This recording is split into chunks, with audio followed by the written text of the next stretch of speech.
Hello மக்களே, hi. நான் உங்கள் சுபநேஷன், இது உங்கள் சுபன் வ்ளாக்ஸ். இன்னைக்கு நம்ம ஒரு காரை பற்றி பார்க்க போகிறோம். அந்த காரோட ரீலான்ச்சுக்கு இந்தியாவே வெயிட் பண்ணுதுன்னா அது மிகையாகாது. இந்த வண்டி ஸ்டைலிஷான வண்டியான்னு கேட்டால் கிடையாது, பட் ஒரு ஸ்டர்டியான வண்டி. அண்ட் இது லக்ஸுரி கிடையாது, ஆனால் இது ஒரு லெஜெண்டரி வெஹிக்கிள். அண்ட் நான் இப்போது எதை பற்றி பேசிக்கிட்டு இருக்கேன் அப்படின்னு வந்து பார்த்தீங்கன்னா மஹிந்திரா பொலீரோ. அதாவது இந்தியன் ரோட்ஸுக்காகவே உருவாக்கப்பட்டது அப்படின்னு மஹிந்திராவால் மார்த்தட்டி சொல்லப்படுற வண்டி தான் மஹிந்திரா பொலீரோ.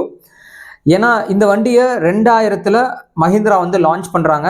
இதில் டைரக்டாக அவங்க கொடுத்த விஷயம் என்னென்னா, இது லுக் வைஸ் அவ்வளோ சுமார் தான், ஆனால் இதோட பர்ஃபார்மன்ஸ்னு வரும்போது எந்த வண்டியும் இதுக்கு இணையாக நிற்க முடியாது அப்படிங்கிறத ரொம்ப தெளிவாக இதை எல்லா பக்கமும் இந்தியா ஃபுல்லாக பரப்புகிறாங்க. ஏன் அப்படின்னா இந்த வண்டியோட லுக், இது வந்து ஒரு பாக்ஸி ஸ்டைல் லுக் தான். இதில் வந்து பெருசாக உங்களுக்கு வந்து இன்ஃபர்டைன்மெண்ட் சிஸ்டம்லாம் இனிஷியலாக கிடையாது. வண்டி எடுத்தீங்கன்னா ஸ்டார்ட் பண்ணிங்களா, ஒரு ஃபுல் லோடு இருந்தாலும் வண்டி ஒரு ஃபுல் ஹில்லே ஏறுற அளவுக்கான தகுதி இருந்தது தான் இந்த வண்டி.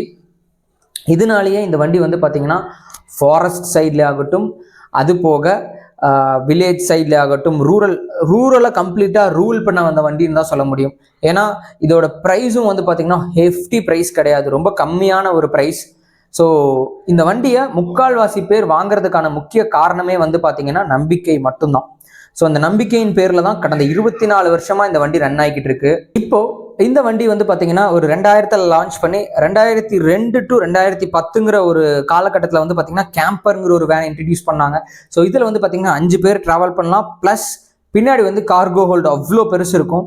ஸோ அதை வச்சும் ட்ராவல் பண்ண முடியும் அப்படிங்கிற மாதிரியான ஒரு இது. அதுக்கான மாடிஃபிகேஷன்ஸ் பயங்கரமாக வந்துச்சு. வண்டிகள் எல்லாம் பார்க்கறதுக்கு இந்தியனில் வந்து ஒரு பெஸ்டான ஒரு வண்டி இதுதான் அப்படிங்கிற மாதிரியான ஒரு காலகட்டத்துக்கு அது வந்துச்சு. ஸோ இந்த டைமில் தான் வந்து பார்த்தீங்கன்னா ஸ்லைட்டாக மாடிஃபை பண்ணாங்க வண்டியை. பட் அதில் சில இன்ஃபர்டைன்மெண்ட் சிஸ்டம்ஸ் ஆட் பண்ணாங்க, ஆனால் ஸ்ட்ரென்த் குறைக்கவே இல்லை. அதை வந்து அவங்க கம்ஃபர்ட்காக கொண்டு வரணும்னு நினைக்க கூட இல்லை அந்த வண்டி. ஆனால் என்னென்னா அவ்வளோ ஸ்ட்ரென்த், அவ்வளோ மசில்டாக இருந்துச்சு. தென் இதோட ரெவல்யூஷன் எப்போ ஆரம்பிச்சதுன்னா 2011 வந்து பார்த்தீங்கன்னா M2 டைகார் இன்ஜின் வந்துச்சு. அதாவது உங்களுக்கு வந்து இது தெரிஞ்சவங்களுக்கு தெரியும், 2500 சிசி இருக்கிற ஒரு இன்ஜின். அப்போ அந்த 2500 சிசி கூட சில திங்ஸ் ஆட் பண்ணாங்க. அதாவது ஸ்மூத்தாக இருக்கணுங்கிறதுக்காகவும், வண்டி வந்து லாங் இருக்கணும், ஒரு மைலேஜ் கொடுக்கணும் அப்படிங்கிறதுக்காகவும் சில சென்சர்ஸ் ஆட் பண்ணப்பட்டுச்சு. ZLX அப்படிங்கிற ஒரு மாடல் உருவாக்கப்பட்டுச்சு. அப்போதான் அந்த ZLX மாடல் வந்து பார்த்தீங்கன்னா ஒரு டாப் வேரியண்ட்டாக சொல்லப்படுது. அதில் இன்ஜின் வந்து பார்த்தீங்கன்னா பயங்கர பவர்ஃபுல், ரியர் வீல் டிரைவ், ஒரு பவர்ஃபுல் இன்ஜின். இது ஒரு எந்த ஒரு காம்போன்னு நீங்கள் நல்லா யோசிச்சுக்கோங்க. வண்டி வந்து என்னதான் வந்து சாஃப்ட் ஆனாலும் ஸ்ட்ரென்த்தை குறைக்கல, வண்டியோட மசில் பவர் நல்லாவே இருந்துச்சு. இதுக்கப்புறம் தான் வந்து பார்த்தீங்கன்னா ஒரு 2016 டைமில் கேம்பர் ப்ளஸ் உள்ளே கொண்டு வராங்க. அந்த வண்டி வந்து பார்த்தீங்கன்னா ரேலிக்கெல்லாம் யூஸ் பண்ணாங்க அந்த வண்டியை. இது வரைக்குமே வந்து பார்த்தீங்கன்னா sub-4 மீட்டரில் தான் வந்துட்டு இருக்க வண்டி. அந்த டைமில் தான் வந்து பார்த்தீங்கன்னா உங்களுக்கு அந்த BS4 கம்ப்ளைண்ட்ஸ் எப்போ நிறுத்துகிறாங்களோ அங்கே தான் ப்ராப்ளமே ஆரம்பிக்குது. என்னென்னா இந்த 2500 என்ஜின்கிற இந்த 2500 சிசி திறன் கொண்ட என்ஜினை அவங்களால கண்டினியூ பண்ண முடியாது அதுக்கப்புறம். ஸோ அதனால் இதை மறுபடியும் 1500 சிசி எம்ஹாக் என்ஜினுக்கு மாற்றுறாங்க. ஸோ இந்த எம்ஹாக் இன்ஜினும் சாதாரணமான இன்ஜின் கிடையாதுங்க, இதுலேயும் பயங்கரமான பவர் இருக்குது. ஆனால் இது வந்து ஒரு டாக்ஸ் பெனிஃபிட்ரிக்காக கொண்டு வர்றாங்க. ஏன்னா sub-4 மீட்டருக்குள்ளே வருது, இன்ஜினோட பவர் கம்மி, இது சூப்பர் வெஹிக்கிள் கிடையாது. ஸோ எல்லாருமே இந்த வண்டியை வாங்கணும் அப்படிங்கிறதுக்காக கொண்டு வராங்க. இது ஆம்புலன்சஸ், அதாவது ஒரு லாங்கர் வெஹிக்கிளை வந்து லாங்கர் சேஸ் இருக்கிற வெஹிக்கிளை ஆம்புலன்சஸ்க்கு யூஸ் பண்ணாங்க, போலீஸ் வெஹிக்கிள்ஸாக யூஸ் பண்ணாங்க. ஸோ இந்த கவர்மெண்ட் டிபார்ட்மெண்ட்ஸ் எல்லா பக்கமும் இந்த வண்டி போச்சு. ஸோ அடுத்து வந்து ஒரு செக் வைக்கிறாங்க கவர்மெண்ட், சேஃப்டியை இன்க்ரீஸ் பண்ணணும் வண்டிகளில் அப்படின்னு. ஸோ 2022-23 இது வந்து பார்த்தீங்கன்னா பொலீரோ நியோ லான்ச்க்கான ஒரு தருணமாக இருந்துச்சு. ஸோ அந்த டைமில் தான் பொலீரோ நியோ லான்ச் பண்ணுறாங்க.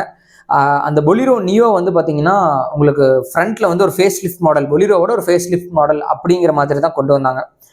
ஆனாலும் பொலீரோ மறுபடியும் சேல் ஆகிற அளவுக்கு நியோ அந்த அளவுக்கு சேல் ஆச்சான்னு கேட்டால் ஒரு கொஸ்டின் மார்க். நீங்கள் ஸ்டைலிஷ் கொண்டு வரலாம், பட் இந்தியன்ஸ்க்கு மோஸ்ட் ஆஃப் தி ரூரல் பிளேயர்ஸ்க்கு ரொம்ப பிடிச்சதே அந்த ரகட்னஸ் தான் அந்த வண்டியில். ஸோ எங்களுக்கு இன்னும் ரகடாக தான் வேணும் அப்படிங்கிற மாதிரி கிளாசிக் பொலீரோ தான் மறுபடியும் நல்லாவே சேல் ஆகிட்டு இருந்துச்சு. அதோட யூனிட்ஸுமே நிறைய பேருக்கு தெரியும்.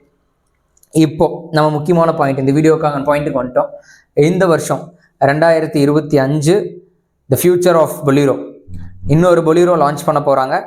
அந்த பொலிரோவோட ஸ்பைட் பிக்ஸ், ஸ்பைட் வீடியோஸ், அதுக்கப்புறம் வந்து சில அனிமேட்டட் பிக்ஸ் வந்துச்சு. ஸோ அந்த அனிமேட்டட் பிக்ஸ் பார்த்தோன்னே எனக்கு தெரிஞ்சிருச்சு ஃப்ரண்ட்டில் நல்லா சேஞ்சஸ் இருக்குது, சர்க்குலர் லைட்ஸ் கொண்டு வந்திருக்காங்க. ஆல்ரெடி இருக்கிற பாடியை அதே பாக்ஸி டைப் ஸ்டைல் தான், லேட்டர் ஆன் சேஸ் ஃப்ரேம் தான், உங்களுக்கு இன்ஜினில் சேஞ்சஸ் கிடையாது. ஆனால் லுக்கில் மட்டும் ஃப்ரண்ட்டில் சேஞ்சஸ் கொண்டு வந்திருக்காங்க. ஸோ இன்ஜின் சேஞ்சஸ் கிடையாது அப்படின்னா நம்ம வந்து அந்த எம்ஹாக் இன்ஜினை விட்டு கொடுப்பாங்களான்னு கேட்டால் எனக்கு தெரியாது. ஆனால் அதே ரேஞ்ச் இருக்கிற இன்ஜின் தான் வந்தாகணும், ஏன்னா மார்க்கெட்டில் அவங்களுக்கு இருக்கிறது தான். அண்ட் இது ஒரு sub 4 மீட்டர் வண்டி. ஸோ ரோடோட கிங் இது தான். உங்களுக்கு வந்து sub 4 மீட்டருக்குள்ளே டேக்ஸ் கம்மி. ஸோ sub 4 மீட்டருக்குள்ளே வரங்காட்டி இப்போ ஆல்ரெடி இருக்கிற sub 4 மீட்டர் SUVs எல்லாம் டெஃபினட்டாக இந்த ஒரு வண்டி லான்ச் ஆச்சுன்னா நிறையா ஷேக் அவுட் ஆகும். ஏன்னா உங்களுக்கு மறுபடியும் அதே 10 lakh 12 lakhக்குள்ளே வரும்போது இதோட காம்படிட்டர்ஸான நெக்ஸான், அதுக்கப்புறம் கைலாக், அந்த மாதிரி குஷாக், கைலாக் அவங்களோட இதெல்லாமே நம்பர்ஸ் எல்லாமே குறையும். ஏன்னா இந்த வண்டியோட இது ரொம்ப மெயின்டெனன்ஸ் ரொம்ப கம்மியாக தான் இப்போ வரைக்கும் இருந்துட்டு இருக்கு. ஸோ மெயின்டெனன்ஸ் கம்மியாக இருக்கும்போது ஒரு ரகடான ஒரு பாடி கிடைக்குது, ரியர் வீல் டிரைவ்ல கிடைக்குது, உங்களுக்கு ஒரு ஸ்டைலிஷ் லுக்கு கொடுக்குது அப்படின்னா மோஸ்ட் ஆஃப் தி இந்தியன்ஸ் எதை ப்ரிஃபர் பண்ணுவாங்கன்னு நீங்களே யோசிச்சுக்கோங்க. அண்ட் இது வந்து த லெஜண்ட் திரும்ப வருது அப்படின்னா டெஃபினட்டாக வந்து பார்த்தீங்கன்னா I am ready to book it. அந்த அளவுக்கு ஒரு எதிர்பார்ப்போட காத்துக்கிட்டு இருக்கோம்.